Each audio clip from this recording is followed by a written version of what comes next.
Hello दोस्तों, हम आपका अपने YouTube चैनल एग्जाम डेज पर स्वागत करते हैं। तो यहाँ पर हम डेली की तरह शाम 5 बजे आपके लिए Indian constitution, Indian polity video लेकर आ गए हैं। यह वीडियो आपके लिए मोस्ट इम्पॉर्टेंट है। इसमें हम बात करेंगे संविधान के जितने भी अनुच्छेद हैं एज अ 395 मूल रूप से जो अनुच्छेद है इनकी हम चर्चा इसमें करेंगे। वह भी जो है 25 भाग 22 भाग मूल रूप से है, इनकी भी चर्चा करेंगे। तो वीडियो मोस्ट इम्पॉर्टेंट होने वाला है। इसको हम कई पार्ट में लेकर आएंगे। उसका कारण ये है कि 395 अनुच्छेद एक वीडियो में देखना बहुत लंबा हो जाएगा, जो कि आपके लिए दिक्कत हो सकता है। ठीक है, तो चलिए वीडियो शुरू करते हैं एक नज़र में। तो आज हम बात करेंगे कुल 4 भाग की। ठीक है, भाग 4 तक बात करेंगे, 4 का भी नहीं बात करेंगे। ठीक है, तो चलिए भाग 1 क्या कहता है? संघ और उसका राज्य क्षेत्र। संघ और उसका राज्य क्षेत्र यानी कि जो है देश है और उसके जो राज्य हैं उनकी चर्चा जो है किसमें की गई है? तो संविधान के भाग 1 में की गई है। किसमें? संविधान के भाग 1 में की गई है। ठीक है, इसमें क्या है? अनुच्छेद 1 से 4 तक का वर्णन है। संविधान भाग 1 में अनुच्छेद 1 से 4 तक का वर्णन किया गया है। ठीक है, तो अनुच्छेद 1 क्या कहता है? अनुच्छेद 1 कहता है कि संघ का नाम और उसका राज्य क्षेत्र। ठीक है, यानी कि जो है देश का नाम क्या है और उसके बाद उसका राज्य क्षेत्र कितना है, कौन सा राज्य है, कितना राज्य है। ठीक है, ये सारी चीज़ें जो है अनुच्छेद 1 में वर्णित है। अनुच्छेद 2 जो कहता है नए राज्यों का प्रवेश या फिर निर्माण। अनुच्छेद 2 के माध्यम से जो है हम नए राज्यों का निर्माण कर सकते हैं या फिर उसको प्रवेश दे सकते हैं, यानी कि नए राज्य का दर्जा दे सकते हैं। यह जो है अनुच्छेद 2 में कहा गया है। अनुच्छेद 2 का बना था, लेकिन इसको जो है क्या कर दिया गया है? निरसित कर दिया गया, यानी कि हटा दिया गया। ठीक है, अनुच्छेद 3 क्या कहता है? ये राज्यों का निर्माण और वर्तमान राज्यों के क्षेत्रों, सीमाओं या नामों में परिवर्तन के लिए है। अनुच्छेद जो 3 है, राज्यों के निर्माण के लिए या फिर वर्तमान जो राज्य है उनके क्षेत्र में, सीमा में या नाम में अगर परिवर्तन करना है तो उसके लिए अनुच्छेद 3 का प्रयोग किया जाता है। ठीक है, अनुच्छेद 4 क्या कहता है? पहली अनुसूची और चौथी अनुसूची के संशोधन तथा अनुपूरक, आनुषंगिक और परिमाणिक विषयों का उपबंध करने के लिए अनुच्छेद 2 और अनुच्छेद 3 के अधीन बनाई गई विधियां जो है किसमें आती है? तो अनुच्छेद 4 में आती है। ठीक है, तो पहले अनुच्छेद में क्या है? संघ का नाम और उसका राज्य क्षेत्र। दूसरे में क्या है? नए राज्यों का निर्माण या फिर जो है उसको प्रवेश देना। अनुच्छेद 3 में क्या है? जो राज्य है उनके क्षेत्र में, सीमा में या नाम में परिवर्तन किया जा सकता है। और अनुच्छेद जो 4 है वह अनुच्छेद 2 और 3 के अधीन बनाई गई विधियां हैं। ठीक, चलिए, तो ये भाग 1 था जो कि अनुच्छेद 1 से 4 तक में वर्णन किया गया था, संघ और उसका राज्य क्षेत्र। अब हम बात करते हैं भाग 2।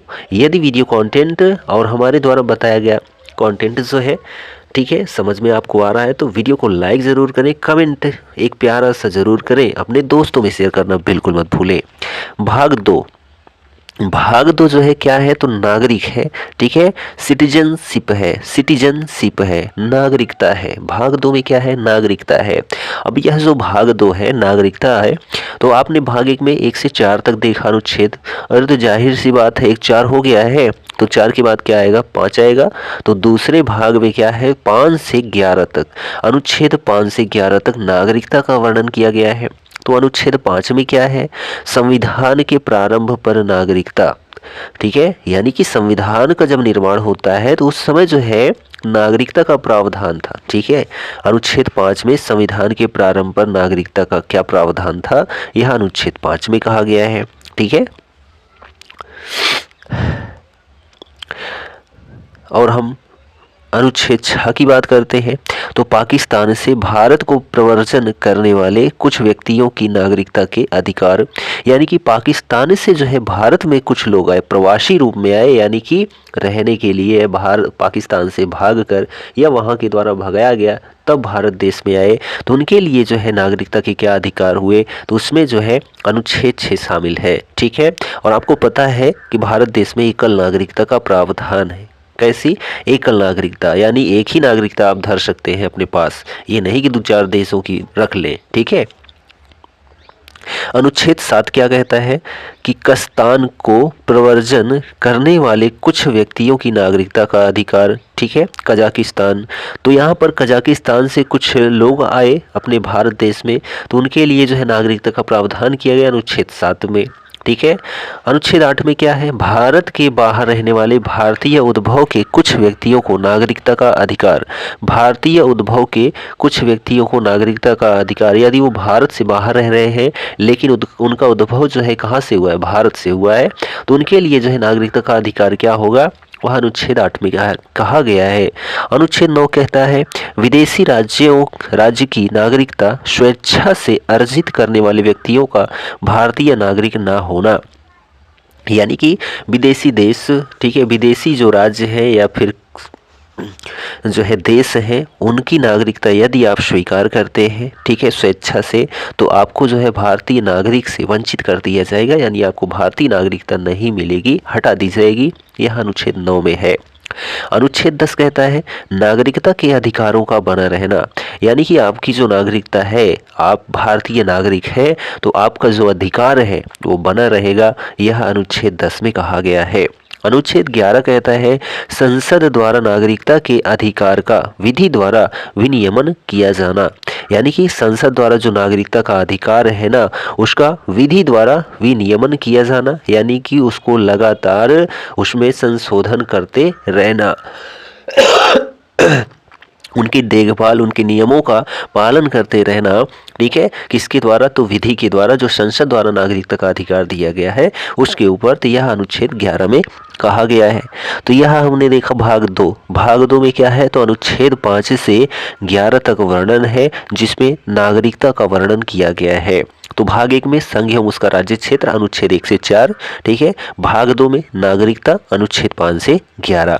अब हम यहाँ देखते हैं भाग 3, जिसमें क्या आपको देखने को मिलता है, मूल अधिकार। क्या मिलता है, मूल अधिकार, या फिर आप कहते हैं मौलिक अधिकार। तो यह भाग 3 में है, जिसको आप अंग्रेजी में कहते हैं फंडामेंटल राइट्स। फंडामेंटल राइट्स, ठीक है। तो अब देखिए यहाँ पर ये जो मूल अधिकार है, मौलिक अधिकार है, ठीक है, यानी फंडामेंटल राइट्स हैं, इनका वर्णन जो है आर्टिकल 12 to 35 तक किया गया है। अनुच्छेद 12 से 35 तक में किया गया है मौलिक अधिकारों का वर्णन भाग 3 में, ठीक है। तो 11 तक तो नागरिकता था, 11 के बाद क्या आएगा, 12। तो 12 से लेकर 35 तक में क्या है, मौलिक अधिकार है। अनुच्छेद 12 क्या कहता है, राज्य शब्द की परिभाषा। राज्य शब्द की क्या है, परिभाषा है, किसमें है, तो अनुच्छेद 12 में है, ठीक है। अनुच्छेद 12 में कहा गया है राज्य शब्द की परिभाषा क्या होगी, तो यह अनुच्छेद 12 में है। अनुच्छेद 13 क्या कहता है, मूल अधिकारों से असंगत या उनका अल्पीकरण करने वाली विधियां। मूल अधिकारों से जो असंगत हैं, यानी मूल अधिकारों से संबंध नहीं रखते हैं, या उनका अल्पीकरण करने वाली जो विधियां हैं, उनका जो है वर्णन अनुच्छेद 13 में किया गया है।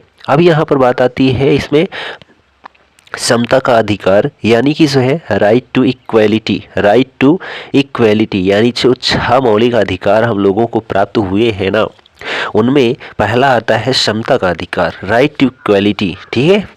यानी कि हम जो है एक दूसरे के चाहे वो धर्म से हो, वंश से हो, जाति से हो, लिंग से हो, जन्मस्थान से हो, उन सभी में हम लोग क्या हैं, समान हैं। विधि के समक्ष एकदम समानता है, कोई ऊंच नीच भेदभाव नहीं है। यही है समता का अधिकार, ठीक है, जो कि अनुच्छेद 14 से 18 तक में इसका जिक्र किया गया है। 14 से 18 तक में जो है समानता का अधिकार, समता का अधिकार, राइट टू इक्वेलिटी का अधिकार जो है जिक्र किया गया है। अनुच्छेद 14 क्या कहता है, विधि के समक्ष समानता होगी। कानून के समक्ष जो है सभी लोग समान हैं, चाहे जिस धर्म, जाति, वंश, लिंग, जन्म स्थान कोई भी हो, लेकिन वह विधि यानी कानून के समक्ष जो है क्या है, समान है। यानी कि सभी को समान न्याय मिलेगा, सभी को समान दंड मिलेगा, ठीक है। यह अनुच्छेद 14 में कहा गया है, ठीक है। अब यहाँ पर देखिए अनुच्छेद 15 क्या कहता है। तो अनुच्छेद 15 में धर्म, मूल वंश, जाति, लिंग या जन्मस्थान के आधार पर भेदभाव का निषेध है। ठीक है, यानी कि जो है कोई भी धर्म हो, कोई भी वंश हो, कोई भी जाति हो, कोई भी लिंग हो, कोई भी जन्मस्थान हो, उसके आधार पर यदि कोई भेदभाव करता है तो वहाँ पर यह सारी चीज़ों को निषेध कर दिया गया है। यानी कि जो है ये एक प्रकार का अपराध हो जाएगा यदि आप ऐसा करते हैं, तो भेदभाव करते हैं तो। ठीक है, इसका अंत कर दिया गया है अनुच्छेद 15 के अंतर्गत। ठीक है, अनुच्छेद 16 क्या कहता है। लोक नियोजन के विषय में अवसर की समानता है। लोक नियोजन के विषय में अवसर की समानता है, यानी कि राज्य के अधीन किसी पद पर नियोजन यानी कि नियुक्ति से संबंधित विषयों में सभी नागरिकों के लिए अवसर की समानता होगी। ठीक है, यानी कि कोई भी नियुक्ति है तो उसमें अवसर की सभी की समानता है, एक बराबर है, समान है सभी लोग। ठीक है, लेकिन अपवाद के रूप में हम देखें अनुसूचित जाति, अनुसूचित जनजाति एवं पिछड़ा वर्ग। ठीक है, इनको क्या है, आरक्षण दिया गया है। इनको ऊपर ले जाने के लिए यानी आगे बढ़ाने के लिए आरक्षण दिया जाता है, वैसे कोई कारण नहीं होता है। तो अनुच्छेद 16 क्या है, लोक नियोजन के विषय में अवसर की समानता। ठीक, अनुच्छेद 17 क्या कहता है, अस्पृश्यता का अंत।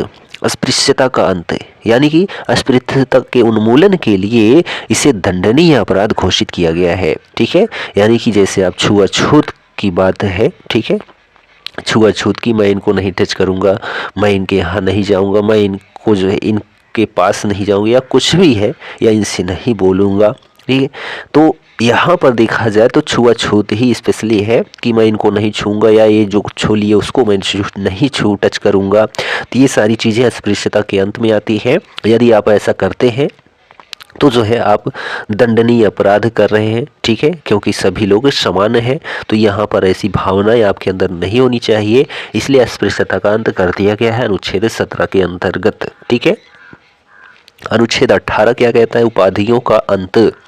उपाधियों का अंत यानी कि सेना या विधान संबंधी सम्मान के सिवाय अन्य कोई भी उपाधि राज्य द्वारा प्रदान नहीं की जाएगी। भारत को कोई नागरिक किसी अन्य देश से बिना राष्ट्रपति की आज्ञा के कोई उपाधि स्वीकार नहीं कर सकता है। ठीक है, अनुच्छेद 18 में कहा गया है। ठीक है, चलिए, तो यहाँ पर हमने देखा समता का अधिकार यानी कि राइट टू इक्वलिटी, अनुच्छेद 14 से 18 तक। अब हम देखते हैं स्वतंत्रता का अधिकार, right to freedom. Right to freedom जो है यह कहाँ से कहाँ तक है, तो अनुच्छेद 19 से लेकर जो है अनुच्छेद 22 तक में स्वतंत्रता का अधिकार दिया गया। यह हमारा दूसरा अधिकार है। ठीक, 6 मौलिक अधिकारों में यह दूसरा अधिकार है, स्वतंत्रता का अधिकार, राइट टू फ्रीडम। इसमें देखिए अनुच्छेद 19 क्या कहता है, वाक स्वातंत्र्य आदि विषयक कुछ अधिकारों का संरक्षण होगा, यह अनुच्छेद 19 में कहा गया है। ठीक है, तो हम आपको बताते हैं मूल संविधान में 7 तरह की स्वतंत्रता का उल्लेख था, लेकिन अब क्या है 6 जो है अधिकार ही प्राप्त हुए हैं अब वर्तमान में। ठीक है, अनुच्छेद जो 19F था संपत्ति का अधिकार, इसको क्या कर दिया गया, 44वें संविधान संशोधन अधिनियम 1978 के द्वारा इसको हटा दिया गया है, 300 में शामिल कर दिया गया है। तो यह स्वतंत्रता का अधिकार जो था 7, वह अब कितना हो गया है, तो 6 हो गया है। वह कौन कौन सा है, ये सभी जो है 19 में आते हैं। और 19 में कैसे आते हैं, ए आता है, बी आता है, सी आता है, डी आता है और जो है ई आता है, और एफ नहीं आता है, एफ को हटा दिया गया है। एफ के बाद जो है जी आता है। ठीक है, तो ये जो है 6 प्रकार के अधिकार हैं, वो अभी स्वतंत्रता से संबंधित 19A, 19B, 19C, 19D, 19E, 19G। तो 19A में क्या कहा गया है, बोलने की स्वतंत्रता, बोलने की स्वतंत्रता। 19B में क्या कहा गया है, तो जो है शांतिपूर्ण बिना हथियारों के एकत्रित होने और सभा करने की स्वतंत्रता 19B में है।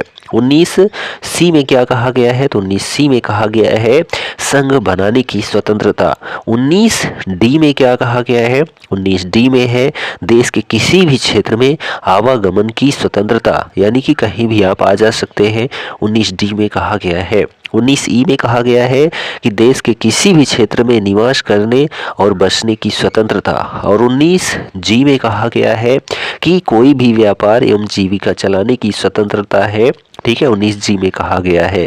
और बोलने की जो स्वतंत्रता है या प्रेस की जो स्वतंत्रता है 19 में ही कहा गया है। ठीक है, तो यह 19 से संबंधित प्रमुख अनुच्छेद थे। अब यहाँ पर देखते हैं अनुच्छेद 20। अनुच्छेद 20 कहता है अपराधों के लिए दोष सिद्धि के संबंध में संरक्षण होगा। अपराधों के लिए दोष सिद्धि के संबंध में संरक्षण होगा, यह अनुच्छेद 20 कहा गया है। यानी कि किसी भी व्यक्ति को एक अपराध के लिए सिर्फ एक बार ही सजा मिलेगी। अपराध करने के समय जो कानून होगा उसी के अनुरूप जो है उसको सजा, यानी कि उसी के अनुरूप उसको दंड दिया जाएगा। किसी भी व्यक्ति को स्वयं के विरुद्ध न्यायालय में गवाही देने के लिए बाध्य नहीं किया जाएगा, यह अनुच्छेद 20 कहता है। अनुच्छेद 21 क्या कहता है? प्राण और दैहिक स्वतंत्रता का जो है संरक्षण है। प्राण एवं दैहिक स्वतंत्रता का संरक्षण है। ठीक है, यह अनुच्छेद 21 में है। अनुच्छेद 21 का कहता है, मोस्ट इंपॉर्टेंट है। ठीक है, प्रारंभिक शिक्षा का अधिकार। 21 का भी क्या है? 6 से 14 वर्ष तक की आयु के जो समस्त बालक हैं, ठीक है, बच्चे हैं, उनको जो है अनिवार्य एवं निःशुल्क शिक्षा का प्रावधान किया गया है। ठीक है, जो कि 86वें संविधान संशोधन अधिनियम 2002 के द्वारा। ठीक है, तो यह जो है संशोधन करके इसको रखा गया है 21 का में। ठीक, जो कि प्रारंभिक शिक्षा का अधिकार बताता है। अनुच्छेद 22 कहता है कुछ दशाओं में गिरफ्तारी और निरोध से संरक्षण होगा, यह अनुच्छेद 22 में कहा गया है। ठीक है, यानी कि जो है हिरासत में लेने का कारण बताना होगा, पहली बात। दूसरी बात, 24 घंटे के अंदर जो है, यानी कि आने जाने के समय को छोड़कर उसे दंडाधिकारी के समक्ष पेश करना होगा, यानी डीएम के सामने, और उसे अपने पसंद के वकील से जो है सलाह लेने का अधिकार होगा। ये सारी चीज़ें जो है कुछ दशाओं में गिरफ्तारी और निरोध से संरक्षण होगा, अनुच्छेद 22 में कहा गया है। तो यह दूसरा जो हमारा अधिकार था, स्वतंत्रता का अधिकार, राइट टू फ्रीडम। अब हम यहाँ देखते हैं तीसरा अधिकार जो है, ठीक है, नागरिकों का, वह शोषण के विरुद्ध अधिकार है, यानी right against exploitation. Right against exploitation, शोषण के विरुद्ध अधिकार। ठीक है, अब इसमें जो है 2 अनुच्छेद हैं जिनको कहते हैं 23-24। अनुच्छेद 23 में कहा गया है मानव के दुर्व्यापार और बलात्कार श्रम का निषेध होगा। ठीक है, मानव के दुर्व्यापार और बलात्कार श्रम का जो है क्या होगा? निषेध होगा, यह अनुच्छेद जो है 23 में कहा गया है। ठीक है, जैसे कि इसके द्वारा किसी व्यक्ति की खरीद बिक्री हो गया, बेगारी हो गया, इसी प्रकार के अन्य जबरदस्ती लिए हुए जो काम है उनको जो है निषिद्ध ठहराया गया है। ठीक है, यानी कि ये दंडनीय अपराध है। अगला है अनुच्छेद 24, कारखानों आदि में बाल श्रम का निषेध। यानी कि जो है कारखाने में 14 वर्ष से कम वर्ष आयु के जो बालक हैं, बच्चे हैं, उनको जो है कारखानों में नहीं लगाया जाएगा, यानी जोखिम भरे कामों में नहीं लगाया जाएगा, यह अनुच्छेद 24 में कहा गया है। अगर ऐसा होता है तो वह दंडनीय अपराध है। ठीक, चलिए, तो यह हमारा तीसरा अधिकार था, शोषण के विरुद्ध अधिकार। ठीक, अब देखते हैं चौथा अधिकार जो है हमारा धार्मिक स्वतंत्रता का अधिकार। ठीक है, चौथा अधिकार है धार्मिक स्वतंत्रता का अधिकार, यानी कि right to freedom of religion. Right to freedom of religion, धार्मिक स्वतंत्रता का अधिकार। इसमें जो अनुच्छेद हमारा आता है वह अनुच्छेद आता है 25 से लेकर जो है 28 तक। ठीक है, 25 से 28 तक। अनुच्छेद 25 क्या कहता है? अंतःकरण की और धर्म के अबाध रूप से मानने, आचरण और प्रचार करने की स्वतंत्रता। ठीक है, अनुच्छेद 25 कहता है कि अंतःकरण की और धर्म के अबाध रूप से मानने, आचरण और प्रचार करने की स्वतंत्रता है। ठीक है, धर्म के विरुद्ध। ठीक है, यहाँ पर हम आचरण धारण कर सकते हैं, उसको मान सकते हैं, उसका प्रचार कर सकते हैं, तो यह अनुच्छेद 25 में है। ठीक,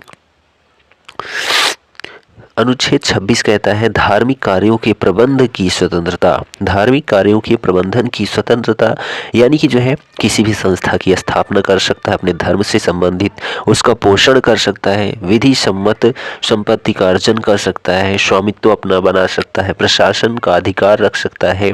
यह अनुच्छेद 26 में है। अनुच्छेद 27 कहता है किसी विशिष्ट धर्म की अभिवृद्धि के लिए करों के संदाय के बारे में स्वतंत्रता।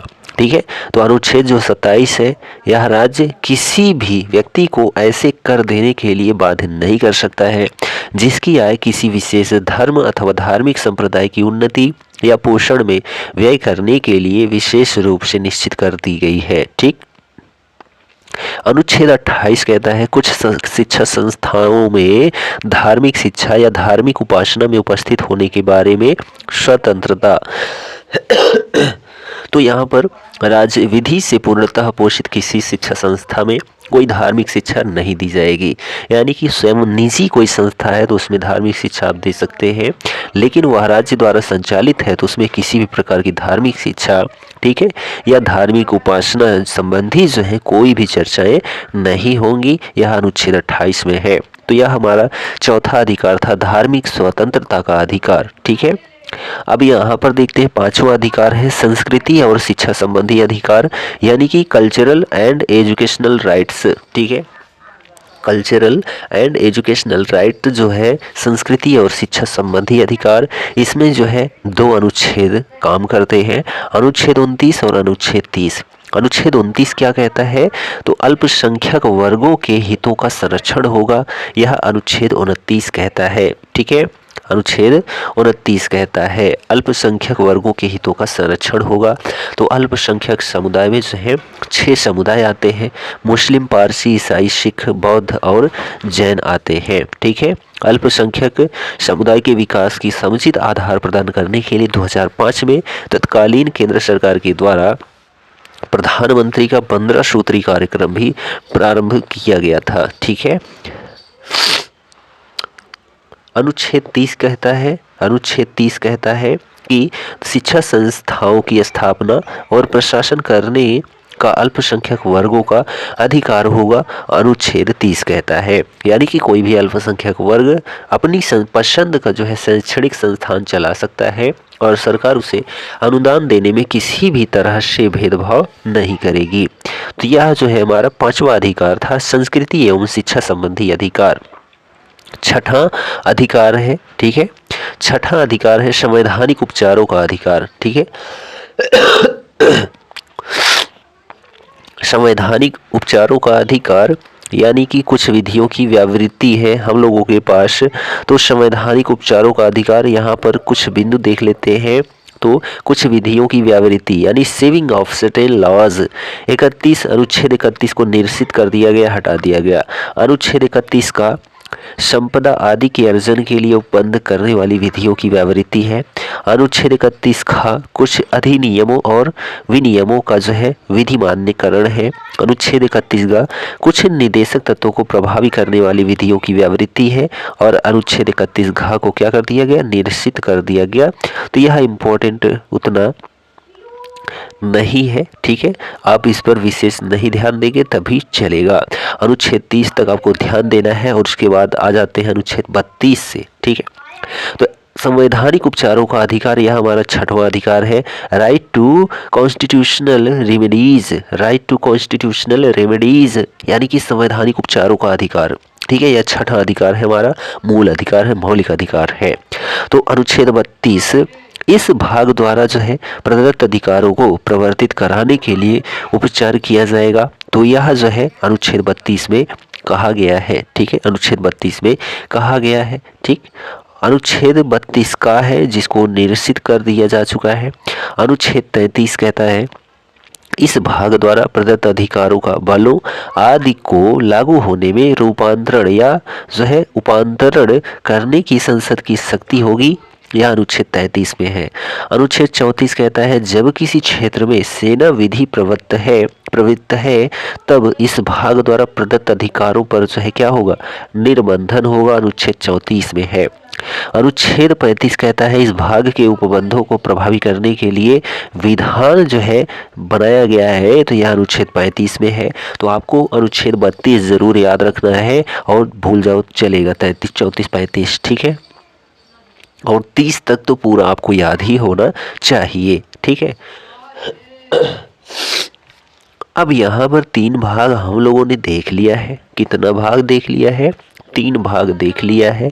संघ एवं उसका राज्य क्षेत्र, नागरिकता, मौलिक अधिकार और ये 3 भाग हम लोगों ने देख लिया। तो संघ एवं राज्य क्षेत्र जो है अनुच्छेद 1 से 4 तक, नागरिकता जो है अनुच्छेद 5 से 11 तक, और तीसरा भाग है मौलिक अधिकार अनुच्छेद 12 से 35 तक। अब यहाँ पर हम देखते हैं भाग 4। भाग 4 जो है राज्य के नीति निदेशक तत्व है, और इसमें जो जिक्र किया गया है अनुच्छेद 36 से 51 तक में जिक्र किया गया है। भाग 4 का जिक्र अनुच्छेद 36 से 51 तक में है राज्य के नीति निदेशक तत्व के बारे में। Directive principles of state policy, directive principles of state policy राज्य के नीति निदेशक सिद्धांत या तत्व, ठीक है। चलिए अब यहाँ पर हम अनुच्छेद देखते हैं जो 36 से 51 तक में है। अनुच्छेद 36 में जो है क्या दिया गया है? परिभाषा दिया गया है। किसके संबंध में दिया गया है? तो राज्य के नीति निर्देशक सिद्धांत के संबंध में परिभाषा दी गई है, ठीक है। अनुच्छेद 37 कहता है इस भाग में अंतर्विष्ट तत्वों का लागू होना, यह अनुच्छेद 37 में है। अनुच्छेद 38 कहता है राज्य लोक कल्याण की अभिवृद्धि के लिए सामाजिक व्यवस्था बनाएगा, ठीक है। राज्य लोक कल्याण की अभिवृद्धि के लिए सामाजिक व्यवस्था बनाएगा, यह अनुच्छेद 38 में कहा गया है, ठीक है। अनुच्छेद 39 कहता है राज्य द्वारा अनुसरणीय कुछ नीति तत्व, ठीक है। राज्य द्वारा अनुसरणीय कुछ नीति तत्व जो है अनुच्छेद 39 में है, ठीक है। और अनुच्छेद 39 का क्या कहते हैं? समान न्याय और निःशुल्क विधिक सहायता प्राप्त होगी। मोस्ट इंपॉर्टेंट है अनुच्छेद 39 का, समान न्याय और निःशुल्क विधिक सहायता प्राप्त होगी, अनुच्छेद 39 का में कहा गया है, ठीक है। समान न्याय और निःशुल्क विधिक सहायता, समान कार्य के लिए समान वेतन की व्यवस्था जो है क्या है? अनुच्छेद 39 का में ही है। ये बहुत बार क्वेश्चन पूछा जा चुका है कि समान कार्य के लिए समान वेतन की व्यवस्था किस अनुच्छेद या किस भाग में है? अनुच्छेद जो है 39 का में है, भाग 4 में है, ठीक है। और अनुच्छेद 39 खा भी है। अनुच्छेद 39 खा में क्या कहा गया है? इसमें कहा गया है सार्वजनिक धन का स्वामित्व तथा नियंत्रण इस प्रकार जो है करना ताकि सार्वजनिक हित का सर्वोत्तम साधन हो सके, यानी 39 खा में है। 39 गा में क्या कहा गया है? 39 गा में कहा गया है कि धन का समान वितरण होगा, धन का समान वितरण होगा, यह 39 गा में कहा गया है। मोस्ट इंपॉर्टेंट है 39 नंबर, ठीक है। अनुच्छेद 40 मोस्ट इंपॉर्टेंट है, ग्राम पंचायतों का संगठन, ग्राम पंचायतों का गठन, यह अनुच्छेद 40 कहता है, करता है। मोस्ट इंपॉर्टेंट है। अनुच्छेद 41 है कुछ दशाओं में काम, शिक्षा और लोक सहायता पाने का अधिकार होगा। इंपॉर्टेंट है अनुच्छेद 41, ठीक है। कुछ दशाओं में काम, शिक्षा और लोक सहायता पाने का अधिकार होगा, यह अनुच्छेद 41 में कहा गया है, ठीक है। जैसे कि इंदिरा गांधी राष्ट्रीय वृद्धावस्था पेंशन योजना सभी को एक बराबर, ठीक है। इंदिरा गांधी राष्ट्रीय विधवा पेंशन योजना सभी वर्ग के, इंदिरा गांधी राष्ट्रीय विकलांगता पेंशन योजना ये भी सभी वर्ग के लिए, राष्ट्रीय परिवार लाभ योजना यह भी, और अन्नपूर्णा योजना यह भी, ये सभी जो है अनुच्छेद 41 के अंतर्गत आते हैं। क्या कि कुछ दशाओं में काम, शिक्षा और लोक सहायता पाने का अधिकार होगा, ठीक है। चलिए अनुच्छेद 42 कहता है कि काम की न्यायसंगत और मानवोचित दशाओं का तथा प्रसूति सहायता का उपबंध जो है अनुच्छेद 42 में है, ठीक है। काम की न्यायसंगत और मानवोचित दशाओं का जो है तथा प्रसूति सहायता का उपबंध होगा अनुच्छेद 42 में। अनुच्छेद 43 कहता है कर्मकारों के लिए निर्वाह मजदूरी आदि कर्मकारों के लिए निर्वाचन मजदूरी या निर्वाह मजदूरी एवं कुटीर उद्योगों को प्रोत्साहन, यह अनुच्छेद 43 में है। अनुच्छेद 43 का कहता है उद्योगों के प्रबंध में कर्मकारों का भाग लेना, अनुच्छेद 43 का कहता है।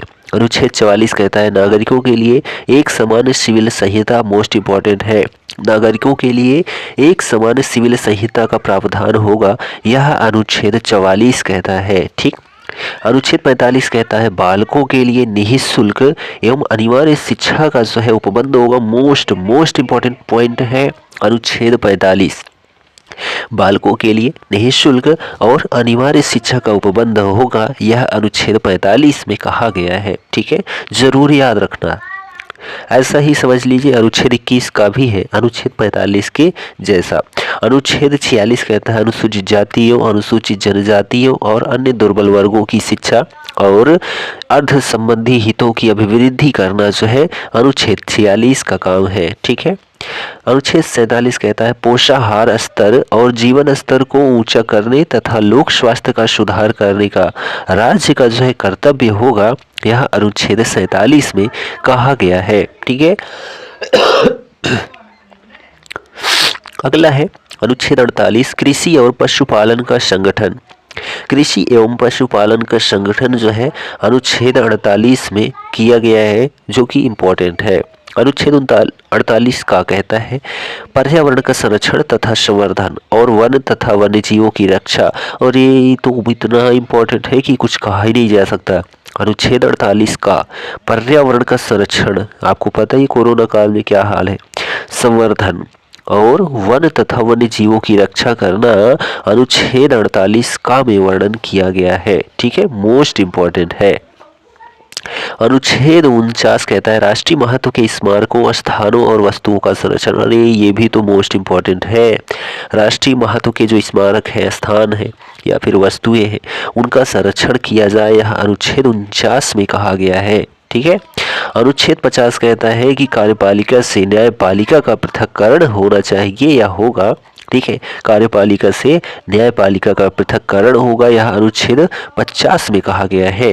अनुच्छेद 51 कहता है, अनुच्छेद 51 कहता है, क्या कहता है, अंतर्राष्ट्रीय शांति और सुरक्षा की अभिवृद्धि होगी, यह अनुच्छेद 51 में कहा गया है। अंतर्राष्ट्रीय शांति और सुरक्षा की अभिवृद्धि। ठीक है, तो यहाँ पर जो है यह अंतर्राष्ट्रीय शांति और सुरक्षा की अभिवृद्धि, यह अनुच्छेद 51 में है, मोस्ट इम्पॉर्टेंट है। ठीक है, तो यहाँ पर 48 का 49 और 51 तीनों मोस्ट इम्पॉर्टेंट है। ठीक, तो हम लोगों ने क्या देखा, भाग 4 तक देखा और 51 अनुच्छेद तक देखा।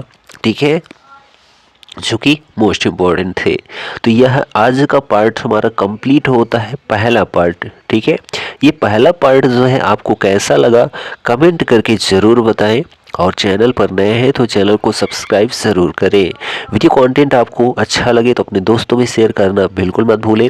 इसका PDF आपको यदि चाहिए तो आप हमारे Telegram channel exam day GD को ज़रूर ज्वाइन करें, डिस्क्रिप्शन बॉक्स में आपको लिंक मिल जाएगा।